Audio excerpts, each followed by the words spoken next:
नमस्कार। कभी सोचा है हमारे आसपास हर चीज हर वक्त चल रही है, मोशन में है, लेकिन हम इस मोशन को, इस गति को असल में मापते कैसे हैं? चलिए आज गति के पीछे की दिलचस्प फिजिक्स को समझते हैं, उन बुनियादी सिद्धांतों को जो कार से लेकर ग्रहों तक हर चीज को कंट्रोल करते हैं। जरा एक पल के लिए सोचिए, क्या ऐसा हो सकता है कि कोई मीलों तक दौड़े और फिर भी ठीक वहीं पहुंच जाए जहां से उसने शुरू किया था? सुनने में ये एक पहेली जैसा लगता है ना, लेकिन इसका जवाब गति की हमारी समझ के बिल्कुल सेंटर में है। किसी भी चीज की गति को नापने के लिए हमें हमेशा एक स्टार्टिंग लाइन की जरूरत होती है। फिजिक्स में इसे रेफरेंस पॉइंट कहते हैं। सोचिए, हम ये नहीं कह सकते कि कोई कार तेज है जब तक हमें ये न पता हो कि वो किसके मुकाबले में तेज है। हर गति रिलेटिव होती है, जिसका मतलब है कि हम हमेशा किसी और चीज के हिसाब से उसकी पोजीशन बताते हैं। और फिजिक्स में इसी तुलना वाले पॉइंट को, इसी फिक्स्ड एंकर को ओरिजिन या मूल बिंदु कहा जाता है। ये वो लंगर है जिसके मुकाबले हम हर चीज को मापते हैं। इसके बिना यहाँ और वहाँ जैसे शब्दों का कोई असली मतलब ही नहीं है। इसे ऐसे सोचिए जैसे किसी को अपने घर का पता बताना हो। हम अक्सर क्या कहते हैं, अरे वो जो मशहूर अस्पताल है ना, बस उसके पास, या रेलवे स्टेशन से थोड़ा आगे।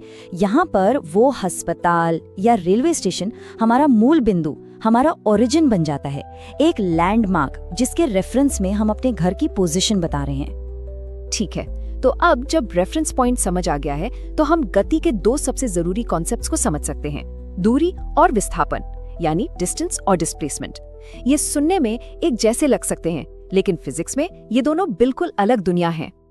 दूरी यानी डिस्टेंस हमारे हर एक कदम का हिसाब रखती है। ये बिल्कुल हमारे फिटनेस ट्रैकर पर दिखने वाले नंबर की तरह है।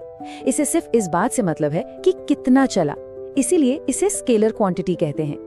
दूसरी तरफ है विस्थापन यानी डिस्प्लेसमेंट। ये सिर्फ स्टार्टिंग और एंडिंग पॉइंट के बीच की सीधी लाइन है। इसे कितना और किस दिशा में, दोनों से मतलब है, जो इसे एक वेक्टर क्वांटिटी बनाता है। चलिए कल्पना करते हैं कि कोई पॉइंट ए यानी घर से पॉइंट बी यानी ऑफिस तक जा रहा है। हो सकता है वो 10 किलोमीटर वाला घुमावदार रास्ता ले, या शायद पार्क से होकर जाने वाला 15 किलोमीटर का सुंदर रास्ता। हर केस में तय की गई दूरी अलग अलग है, भले ही मंजिल एक ही हो। लेकिन मजेदार बात पता है क्या है? चाहे कोई भी रास्ता चुना जाए, ए से बी तक का विस्थापन हमेशा एक ही रहता है। अगर ए और बी के बीच की सीधी लाइन 5 किलोमीटर की है तो विस्थापन 5 किलोमीटर ही है। इसे बस शुरुआत और अंत से मतलब है, बीच के सफर से नहीं। और यही बात हमें हमारे पहले सवाल पर वापस लाती है। अगर कोई घर से रेस्टोरेंट जाकर वापस घर आ जाता है तो उसने शायद मीलों की दूरी तय कर ली, लेकिन क्योंकि वो वहीं खत्म हुआ जहां से शुरू किया था, उसका कुल विस्थापन 0 है। तो हाँ, मीलों दौड़ना और कहीं नहीं पहुंचना बिल्कुल संभव है। दूरी और विस्थापन का ये जरूरी फर्क समझने के बाद दो और जुड़े हुए कॉन्सेप्ट्स आते हैं, चाल और वेग, यानी स्पीड और वेलोसिटी। दोनों ही बताते हैं कि कोई चीज कितनी तेज है, लेकिन जैसा कि शायद अब तक अंदाजा लग गया होगा, एक में दिशा शामिल है और दूसरे में नहीं। ये टेबल इसे बहुत अच्छे से समझाता है।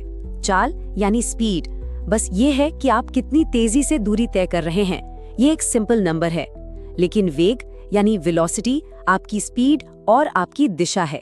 और क्योंकि विस्थापन नेगेटिव हो सकता है, मतलब आप अपने स्टार्टिंग पॉइंट से पीछे जा रहे हैं, इसका मतलब है कि वेलोसिटी भी नेगेटिव हो सकती है। चलिए इसको एक उदाहरण से समझते हैं।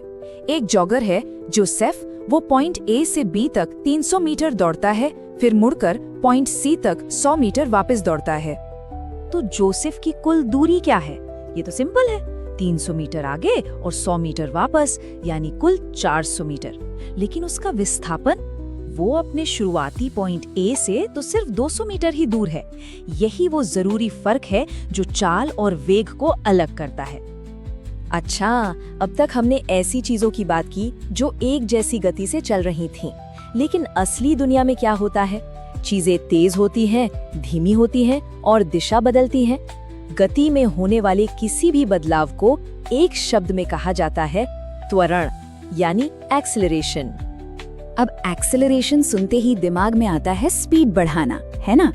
पर फिजिक्स में इसका मतलब इससे कई ज्यादा है। एक्सेलरेशन वो रेट है जिस पर किसी चीज की वेलोसिटी बदलती है। और जैसा हमने सीखा, वेलोसिटी में स्पीड और दिशा दोनों शामिल हैं। ये एक बहुत जरूरी सुराग है। तो वेलोसिटी को बदलने के यानी एक्सेलरेट करने के 3 तरीके हैं। या तो स्पीड बदल दो, मतलब तेज हो जाओ या धीमे, या फिर दिशा बदल दो, जैसे एक ही स्पीड से गाड़ी मोड़ लेना, या फिर दोनों एक साथ बदल दो। इनमें से कोई भी एक्शन एक्सेलरेशन ही कहलाता है। जब एक्सेलरेशन नेगेटिव होता है, जिससे कोई चीज धीमी हो जाती है, तो उसे अक्सर मंदन या रिटार्डेशन भी कहते हैं। ये बस उल्टी दिशा में एक्सेलरेशन है। चलिए, अब तक जो भी समझा है उसे एक आखिरी पहेली से टेस्ट करते हैं। एक ऐसी पहेली जो एक्सेलरेशन के बारे में हमारी आम सोच को चैलेंज करेगी। सोचिए, कोई एक मेरी-गो राउंड पर है जो एक ही कांस्टेंट स्पीड से घूम रहा है। सवाल ये है, क्या वो एक्सेलरेट कर रहा है? पहली बार में तो लगेगा नहीं, आखिरकार स्पीड तो बदल ही नहीं रही है। लेकिन क्या ये सही है? लेकिन याद है हमने क्या सीखा था? कांस्टेंट स्पीड का मतलब कांस्टेंट वेलोसिटी नहीं होता। वेलोसिटी के लिए कांस्टेंट स्पीड और कांस्टेंट दिशा दोनों की जरूरत होती है। एक मेरी गो राउंड पर भले ही स्पीड वही हो, लेकिन दिशा तो लगातार बदल रही है। एक पल कोई उत्तर की ओर जा रहा है, अगले ही पल पूरब की ओर, फिर दक्षिण की ओर। अगर दिशा बदल रही है, तो परिभाषा के हिसाब से वेलोसिटी भी बदल रही है। तो इसका मतलब क्या हुआ?